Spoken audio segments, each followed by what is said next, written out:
Excel has easy-to-use function to compute mean, median, mode, variance, covariance, and correlation coefficient. In this case, let me show them via examples. So you have two columns here showing the data for height and weight of 50 people. So the size of the data set has a size of 50 people. And then the height is in centimeter, the weight is in kilogram. Now we want to compute mean, median, mode, variance, standard deviation for the first column, which is height. And then when we get to covariance and correlation coefficients, as also reminded here, we want to use the data from both for height as x and for weight as variable y. So let's first start with mean. And in that case, we can use a well-known function in Excel, which is average. And then you select, and you just need to select the data range. In this case, I am interested in just my first column, the 50 data. So that is selected, then close the parentheses. And that's the average height computed for you across these 50 people to be 175.1 centimeters. So the formula that I use to do this is this formula. Now, if we want to compute median, so mean is average, median is the center data. So in that case, it would be equal to, again, median is a function available in Excel. So you select it. Again, it asks for the data range. And so median is a well-known function that is also shown here, but it requires a data range. So for that, I select the first element in the column that I'm interested in and Control-Shift down. It will get to the data 51. So then you have to close the parentheses, and then that's your median in centimeter, 178 centimeter. So one more time to just copy paste to show you what formula I'm using is this formula. Now, next one, I want to compute mode. So for mode, again, there is a very easy to use for function in Excel, but mode, this function, is the one that was established back in 2007 version of Excel. So it's a little bit outdated, but it works for now. So you would select mode, and then you have to provide the range of data as before, Control-Shift down. So all the 50 data selected, and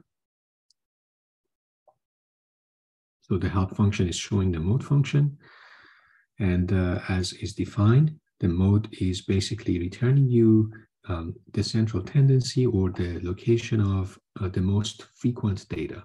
So in that case, if I run it, you will see that it returned 201.2 centimeter because it just happened twice. You can see that we have a 201.2 centimeter and 201.2 centimeter. So it means two persons happen to have exactly this height just by chance. So that's the mode. If you go and use another function, in more recent function in Excel, which is mode, for example, single. So it assumes that your data should have one single mode, in this case, the most frequent one, the most frequent data. If I press it, you can see it reports 201.2.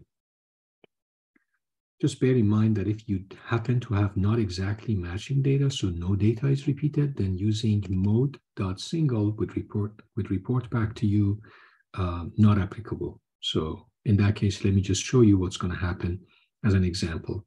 So here is the help function for MODE.SNGL. And if I just go and manually change this to 01, say to this number, now you can see that the MODE.SNGL is now reporting not applicable because there is no data in this data of 50 height. There is no data that is repeated more than once. So let's get back to what it was. So since now this data is exactly repeated twice, we have one data point that is more frequent than the others, which is repeated twice. So that's why the mode returns for us 201.2. So I'm going to copy paste here this formula, and also as a reference, you know that we can use the mode as well for now. Now variance is more straightforward. So for variance, we can use VAR.S because this is a sample that we have, sample of 50 height. So we have to use VAR.S. And VAR.S has this help function.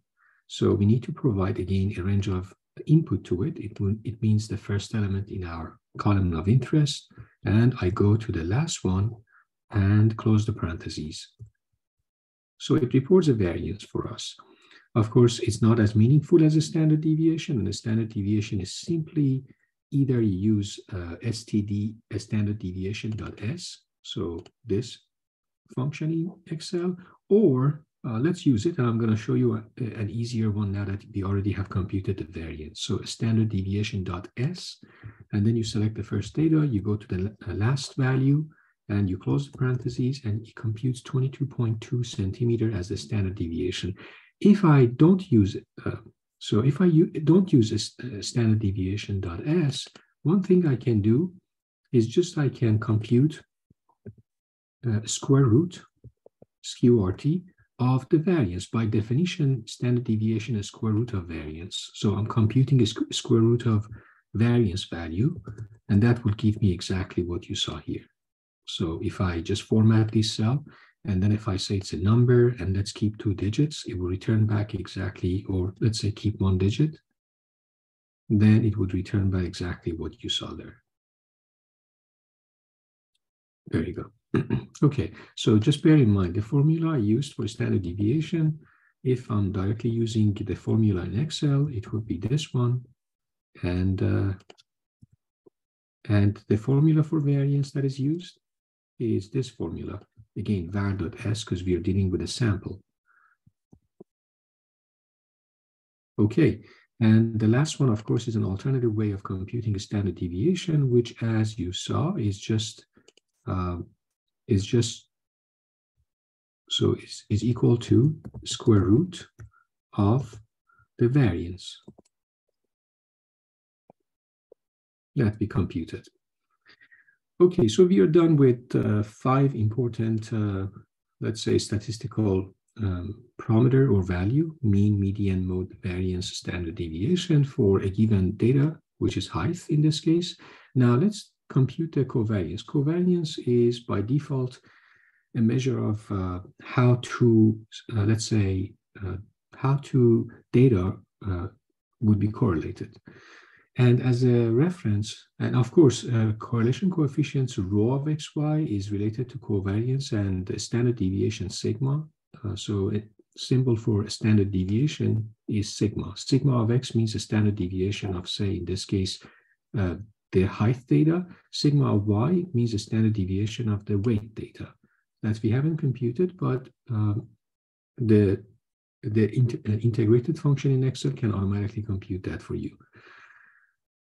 Okay, and rho of xy is just referred to as correlation coefficient. Now, when you are dealing with different scenarios in terms of relationship between two data sets, in this case, imagine if you have x-axis as temperature, and if on y-axis you're dealing with ice cream sales, where you expect that as temperature goes higher, on average ice cream sales increase. So the dots represent one data point, and as you can see that on average, there is a positive trend between temperature and ice cream sales.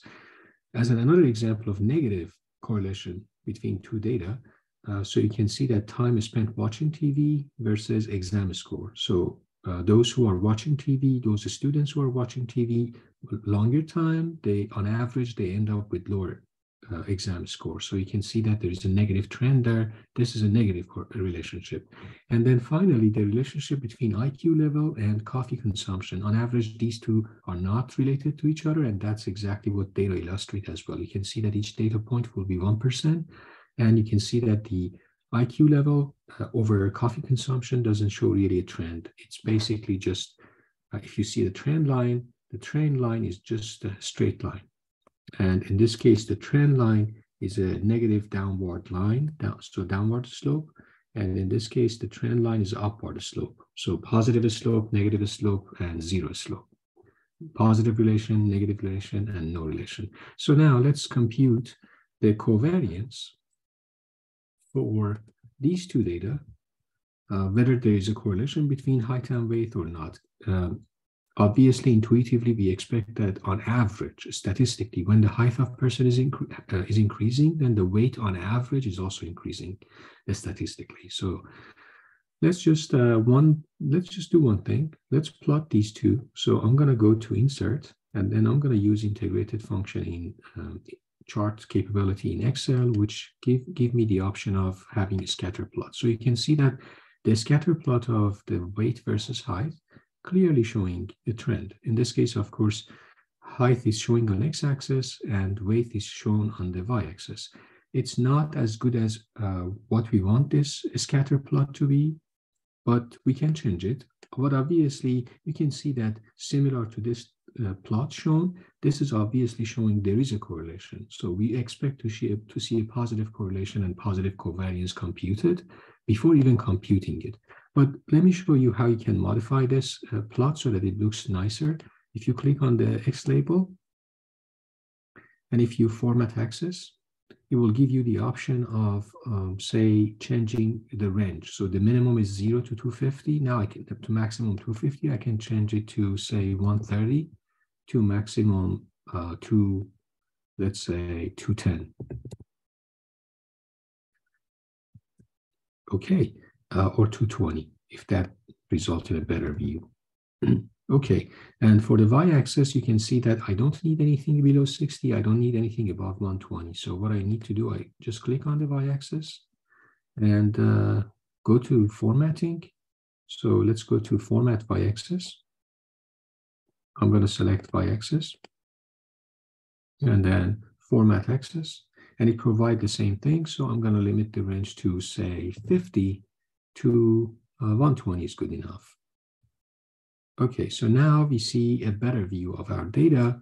And now that we have our data, you can also add labels if you want. So you can use the element, the chart element, add, say, trend line, add data label, or that makes it too busy, add title. So you can add here the height if you want.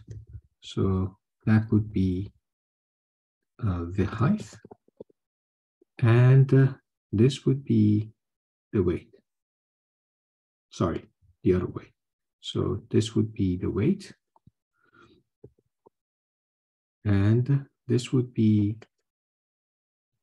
the height. Okay. With this, and then of course the label, the title of the plot could be just scatter plot.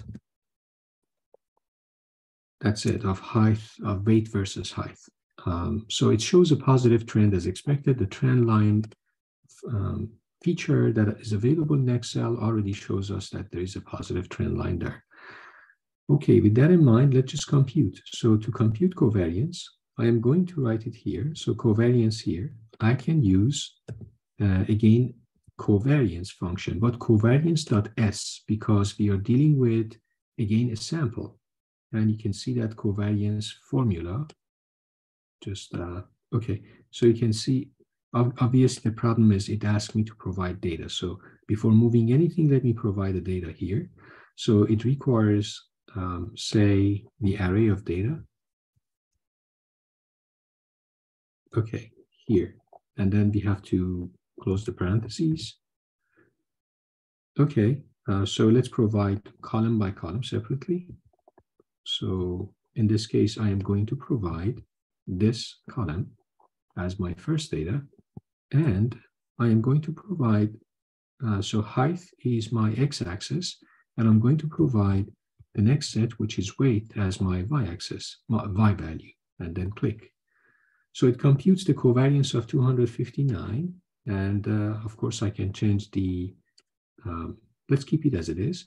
Now, correlation coefficient, again, what you can do is either you use this formula, but the better one is there's a correlation, CORREL function in Excel that would let you to do exactly the same thing. So I need to exactly feed the same data set that I have. So there you go.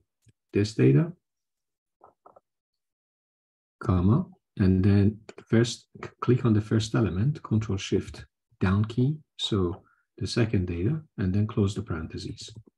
There you go. It actually shows, as we expected intuitively, a positive high value for correlation coefficient is nearly 0.8. So that means there is a considerable positive correlation between x, which is height, and y, which is weight in this data set. X is x-axis height, y is y-axis, which is the weight. Usually people refer to a scenario that correlation coefficient is close to 0.8 as nearly a strong correlation coefficient, strong actually correlation coefficient, they would say. It's on the borderline because usually the breakdown is between 0.8 and 1 and 0.6 and 0.8. But this is a considerable positive correlation between the height and weight in this data set. So just copy pasting the formula.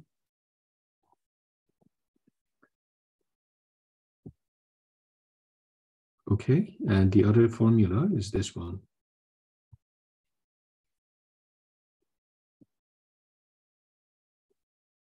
And this is our scatter plot for the reference. And this is our correlation. I hope that you find this video helpful in terms of how to use integrated functions in Excel to compute mean, median, mode, variance, covariance, and correlation coefficient.